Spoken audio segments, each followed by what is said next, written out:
सबैभन्दा पहिले आजको खास खबर। मुलुक पुनः राजनीतिक अस्थिरतातर्फ धकेलिएको छ। प्रधानमन्त्री केपी शर्मा ओलीले आज मन्त्री परिषदको बैठकबाट गर्नुभएको प्रतिनिधि सभा विघटनको सिफारिस र राष्ट्रपति विद्यादेवी भण्डारीले त्यसलाई अनुमोदन गरेसँगै मुलुकको राजनीतिमा हलचल नै मच्चिएको छ।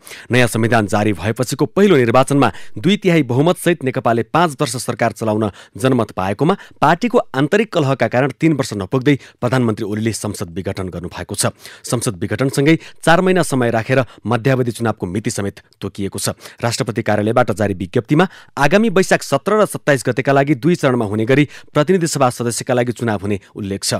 यता संसद विघटनको घोषणापछि राजनीतिक घटनाक्रम एकाएक तातेको छ। आजै बसेको नेकपा स्थायी कमिटी बैठकले प्रधानमन्त्री एवं पार्टी अध्यक्ष ओलीलाई अनुशासनको कारबाही गर्ने निर्णय गरेको छ। बैठकले पर्सिका लागि केन्द्रीय समितिको बैठक समेत डाकेको छ। पार्टी प्रवक्ता नारायण काजी श्रेष्ठ। आजको पार्टीको स्थायी कमिटीको बैठकले 2 बुँदे प्रस्ताव पारित गरेको छ। एक, स्थायी कमिटीको यो बैठक आज 2077 पौष 5 गते प्रधानमन्त्री श्री केपी शर्मा ओलीद्वारा गरिएको प्रतिनिधि सभा विघटनको सिफारिसलाई असंवैधानिक, अलोकतान्त्रिक, निरङ्कुश, पक्षगामी र राजनीतिक स्थिरता, जनादेश एवं जनभावना विपरीत स्वेच्छाचारी कदम ठहर गर्दै त्यसको तीव्र विरोध एवं भर्त्सना गर्दछ। प्रधानमन्त्री श्री केपी शर्मा ओलीद्वारा 5 गते स्थापित जनताको सार्वसत्ताको अभ्यास गर्ने प्रतिनिधि सभामाथि निर्मम प्रहार गर्नुभएको छ। 2 ठूला कम्युनिस्ट पार्टीको ऐतिहासिक एकता, पार्टीमाथि जनताले गरेको विश्वास र भरोसामाथि प्रहार गर्दै देश, जनता र पार्टीको भविष्यलाई नै अन्धकारतर्फ धकल्ने र नेपालको संविधानलाई असफल पार्ने कृत्य गर्नुभएको छ। नेपाल कम्युनिस्ट पार्टी नेकपाको अन्तरिम विधान 2075 को धारा 56 को क मा व्यवस्थित विभिन्न प्रावधान विरुद्ध भएकोले उहाँमाथि अनुशासनको कारबाहीको लागि केन्द्रीय कमिटीको बैठकमा प्रस्ताव लैजाने निर्णय गर्दछ। यस्तै प्रमुख विपक्षी दल नेपाली कांग्रेसको पदाधिकारी बैठकले संसद विघटन गर्नु लोकतान्त्रिक मूल्य मान्यता विपरीत, संवैधानिक व्यवस्था प्रतिकूल, बदनियतपूर्ण र निन्दनीय भएको ठहर गरेको छ। संसद विघटन गर्ने निर्णयलाई कांग्रेसले घोर अधिनायकवादी, सर्वसत्तावादी, निरङ्कुश र स्वेच्छाचारी चरित्रबाट उत्पन्न घटना भनेको छ। पार्टी प्रवक्ता विश्वप्रकाश शर्मा। प्रधानमन्त्रीको सिफारिस अनि राष्ट्रपतिले गर्नुभएको स्वीकृत त्यो कुराको विरुद्धमा चाहिँ प्रस्ताव पारेको अनि केन्द्रीय समितिको बैठक पर्सि 7 गते बस्ने भन्ने निर्णय हो।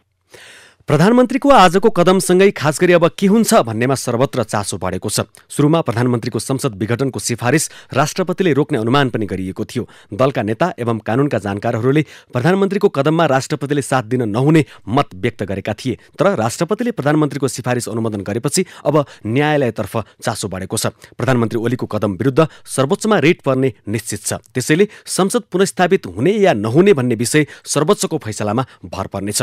संविधानविद डाक्टर विपिन अधिकारी संविधानमा हुँदै नभएको प्रावधान अनुसार संसद विघटनको निर्णय भएकाले न्यायालयले उल्टाउनु पर्ने मत राख्नुहुन्छ।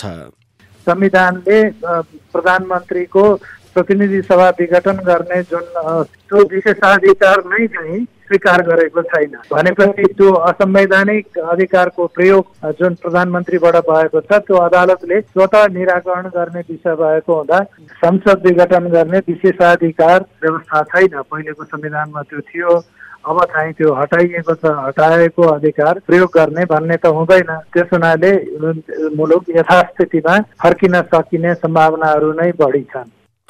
यसैबीच प्रधानमन्त्री ओलीले मन्त्री परिषदबाट संसद विघटनको निर्णय गर्दै गर्दा नेकपाका कार्यकारी अध्यक्ष पुष्पकमल दाहाल प्रचण्ड र वरिष्ठ नेता माधव कुमार नेपाल समूहले प्रधानमन्त्री विरुद्ध अविश्वासको प्रस्ताव दर्ता गरेको सार्वजनिक भएको छ। आज बिहान 10:50 जाँदा 90 जना सांसदको हस्ताक्षरसहित संसद सचिवालयमा अविश्वासको प्रस्ताव दर्ता गरिएको पाइएको हो। अविश्वास प्रस्तावमा आगामी प्रधानमन्त्रीको रूपमा प्रचण्डको नाम समेत उल्लेख गरिएको छ। प्रचण्ड माधव पक्षले अविश्वासको प्रस्ताव दर्ता तयारीको सूचना बालुवाटार पुगेपछि प्रधानमन्त्री ओलीले आकस्मिक मन्त्री परिषद बैठक डाकेर संसद विघटनको निर्णय गर्नुभएको थियो।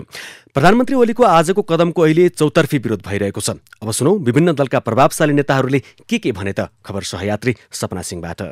प्रधानमन्त्री केपी शर्मा ओलीले चालेको संसद विघटनको कदमप्रति सत्तारूढ नेकपा सहित विपक्षी दलहरूका शीर्षस्थ र प्रभावशाली नेताहरूले चर्को आलोचना गरेका छन्। संसद विघटनलाई प्रमुख प्रतिपक्षी दल नेपाली कांग्रेसले अस्थिरताको पराकाष्ठा भएको प्रतिक्रिया दिएको छ। प्रधानमन्त्रीको यस्तो कदम अस्थिरताको पराकाष्ठा भएको कांग्रेसका प्रवक्ता विश्वप्रकाश शर्माले बताउनु भएको छ। यस्तै कांग्रेसका सभापति शेरबहादुर देउवाले प्रधानमन्त्री केपी ओलीको कदम अधिनायकवादतर्फ उन्मुख रहेको बताउनु भएको छ। उहाँले हतारमा प्रतिनिधि सभा विघटन गर्नु असंवैधानिक भएको प्रतिक्रिया दिनु भएको छ। यता नेपाली कांग्रेसका महामन्त्री डाक्टर शशाङ्क कोइरालाले दलभित्रको आन्तरिक झगडाको आवेगमा संसद विघटनको सिफारिश गर्नु असंवैधानिक र गैर जिम्मेवारपूर्ण रहेको बताउनु भएको छ। यस्तै नेपाली कांग्रेसका नेता गगन थापाले प्रधानमन्त्रीको सनकको शिकार संसद भएको बताउनु भएको छ। राष्ट्रपति पनि प्रधानमन्त्रीको अपराधको साक्षी मात्र नभएर साझेदार बनेको उहाँको आरोप छ। राष्ट्रपति विद्यादेवी भण्डारी आजदेखि तपाईं र मेरो राष्ट्रपति होइन, आजदेखि राष्ट्रपति विद्या भण्डारी केपी शर्मा ओलीको ग्याङको एउटा सदस्य मात्रै हो। यो सडकबाट हामी घोषणा गर्छौं, संसदको यो बहुमतबाट प्राप्त गरेको राष्ट्रपति आज यही संसदका विरुद्धमा अपराधमा उत्रिन्छन् भने कुनै हाम्रो राष्ट्रपति हुने नैतिकता वैधता हुने राष्ट्रपति।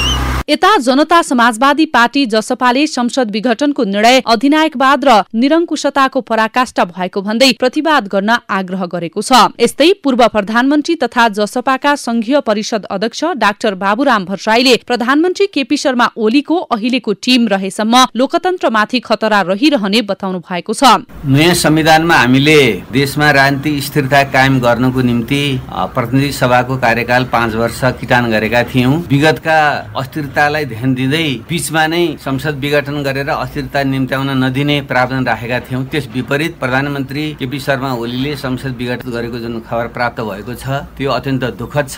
यसले हिजोकै संसदीय व्यवस्थाको जुन अस्थिरता निम्त्यायो र सुधारिएको प्रणाली ल्यायौं त्यसको धजी उडाएको छ। यो लोकतन्त्रको मर्म विपरीत छ, संविधानको प्रावधान विपरीत छ। यता विवेकशील साझा पार्टीले पनि संसद विघटन गर्नु तानाशाही कदम भएको बताएको छ। नेकपाका वरिष्ठ नेता माधव कुमार नेपालले संसद विघटनलाई संविधानको भावना विपरीतको असंवैधानिक कदम भन्नु भएको छ। नेकपाका वरिष्ठ नेता झलनाथ खनालले सरकारको संसद विघटन गर्ने निर्णयलाई संविधान र पार्टी विरोधको कदम भएको बताउनु भएको छ। सत्तारूढ दल नेकपाका उपाध्यक्ष वामदेव गौतमले संसद विघटनको विरोध गर्नु भएको छ। एक प्रेस विज्ञप्ति जारी गर्दै गौतमले संसद विघटन गर्ने गैर संवैधानिक कदम गलत र भत्सना योग्य भएको बताउनु भएको हो। नेकपाका प्रवक्ता नारायण काजी श्रेष्ठले पनि प्रधानमन्त्री केपी शर्मा ओलीले संसद विघटन गर्नु असंवैधानिक भन्नु भएको छ। नेकपाका सांसद सुरेन्द्र पाण्डेले प्रधानमन्त्री ओलीले संसद विघटनको सिफारिश गर्नुलाई नै ज्यादै अदूरदर्शी र आत्मघाती कदम भएको टिप्पणी गर्नु भएको छ। नेकपाका अर्का सांसद गोकर्ण विष्टले पनि प्रधानमन्त्रीको उक्त कदम संविधान विपरीत भएको बताउनु भएको छ। नेकपाकी नेत्री रामकुमारी झाँक्रीले चर्को आलोचना गर्नु भएको छ। उहाँले सामाजिक सञ्जाल ट्विटरमा लेख्नु भएको छ, केपी ओली र विद्या भण्डारीलाई बधाई दिउँ, कम्युनिष्ट आन्दोलन समाप्त गरेकोमा। अधिकांश नेताहरूले प्रधानमन्त्री ओलीको कदमको चर्को आलोचना गरिरहँदा उहाँ पक्षीय केही नेताहरूले भने बचाउ गरेका छन्। उपप्रधानमन्त्री ईश्वर पोखरेलले सरकारलाई सघाउने नियत नेपाल कम्युनिष्ट पार्टी नेकपाका कार्यकारी अध्यक्ष पुष्पकमल दाहाल प्रचण्डमा नदेखिएकाले अब ताजा जनादेश लिने बताउनु भएको छ। यस्तै सत्तारूढ नेपाल कम्युनिष्ट पार्टीकै नेता महेश बस्नेतले प्रतिनिधि सभा विघटन प्रधानमन्त्रीको बाध्यात्मक कदम भएको बताउनु भएको छ। क्षणिक रूपमा यो अलोकप्रिय भए पनि मुलुकको हितमै रहेको उहाँको दाबी छ। यता संसद विघटनको घोषणासँगै प्रधानमन्त्री ओलीले गत 30 गतेको संवैधानिक परिषदको बैठकबाट विभिन्न संवैधानिक निकायमा नियुक्तिको सिफारिस गरेको निर्णय समेत सार्वजनिक भएको छ। संवैधानिक निकाय सम्बन्धी अध्यादेश ल्याएर प्रधानमन्त्रीले नयाँ प्रावधान अनुसार परिषदको बैठक राखेर नियुक्ति सम्बन्धी निर्णय गर्नुभएको खुलेको हो। जबकि निर्णयको अर्को दिन स्थायी कमिटी बैठकमा प्रधानमन्त्री ओलीले नियुक्तिको कुनै निर्णय नभएको जनाउँदै अध्यादेश फिर्ता लिने समेत बताउनु भएको थियो।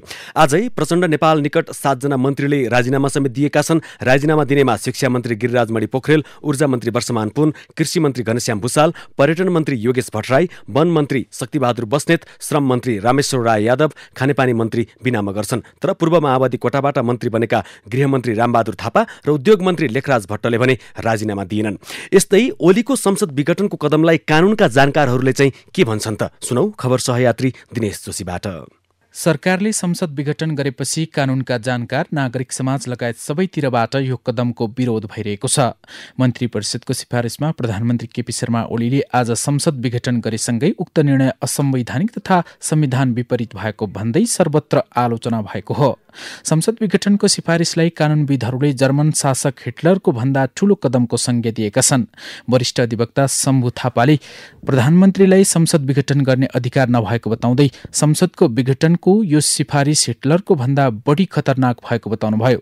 त्यस्तै वरिष्ठ अधिवक्ता हरि उप्रेतीले प्रधानमन्त्रीलाई सर्वोच्च अदालतबाट म तँलाई जिताइदिन्छु भनेर ग्रीन सिग्नल पाएका कारण संसद विघटन गरेको आरोप लगाउनु भएको छ। यस्तै वरिष्ठ अधिवक्ता डाक्टर दिनेश त्रिपाठीले प्रधानमन्त्री केपी शर्मा ओलीले संसद विघटनको सिफारिस गरेर लोकतन्त्रको हत्या गरेको भन्दै राष्ट्रपति भण्डारीले त्यसलाई सदर गरेर मतियार बनेको आरोप लगाउनु भएको छ। उहाँले संविधानको पालना र रक्षामा राष्ट्रपति भण्डारी पनि चुकेको बताउनु भएको छ।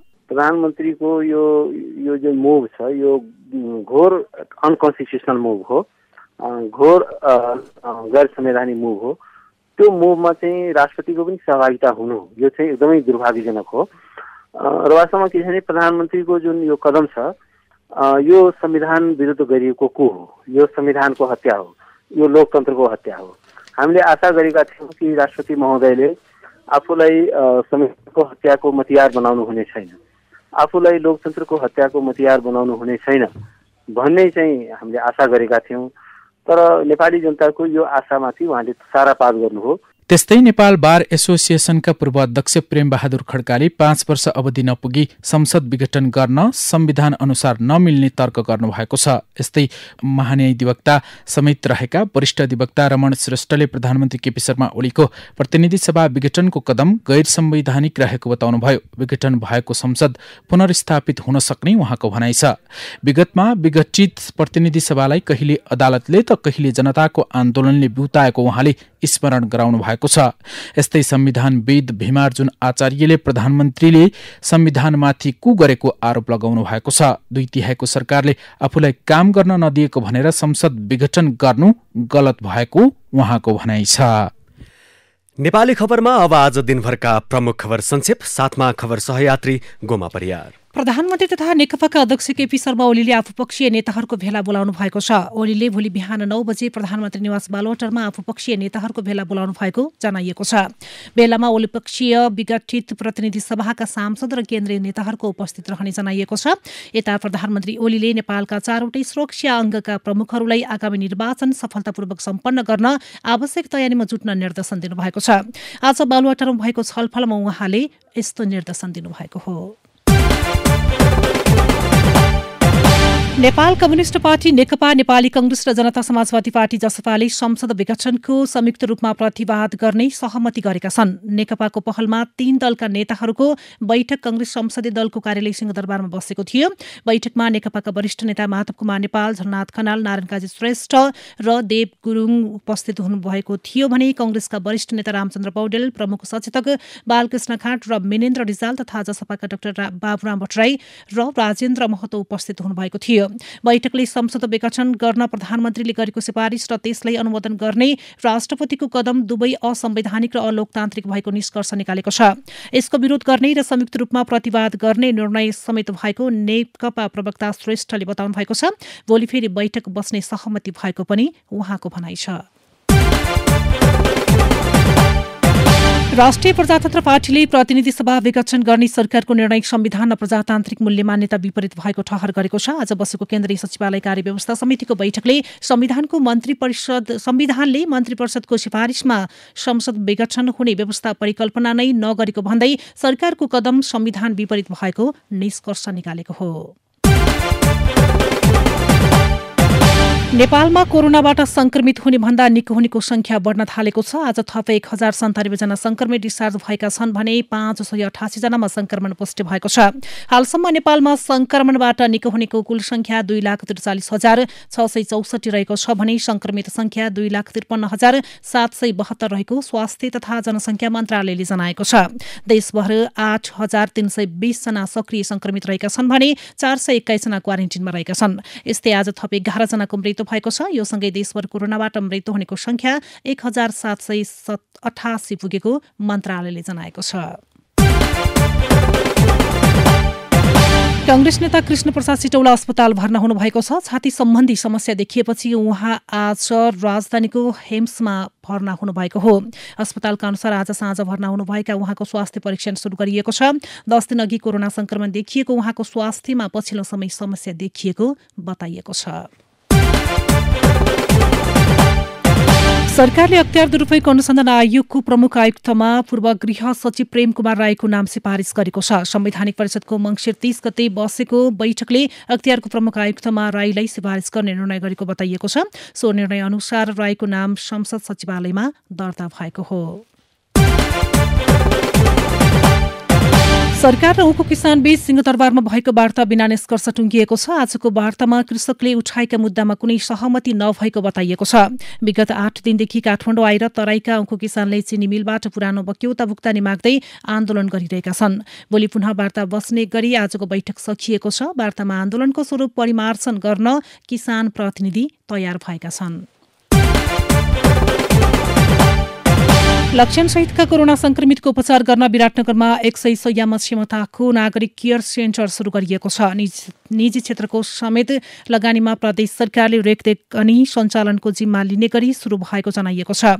अस्पतालमा 8 करोड रुपैयाँको लगानी रहेको छ। 3 महिना अघि प्रदेश सरकारले 1000 शय्याको क्षमताको कोरोना अस्पताल सञ्चालन गर्ने घोषणा गरे पनि त्यो पूरा गर्न नसकेपछि विराटनगर महानगरपालिका र निजी क्षेत्रको पहलमा निर्माण सुरु भएको हो। सरकारले सञ्चालन गरिरहेको कोशी कोभिड-19 अस्पताल नजिकै नयाँ अस्पतालको सेवा सुरु भएको छ। एक औपचारिक कार्यक्रमका बीच प्रदेशका मुख्यमन्त्री शेरधन राईले आज उद्घाटन गर्नुभएको हो।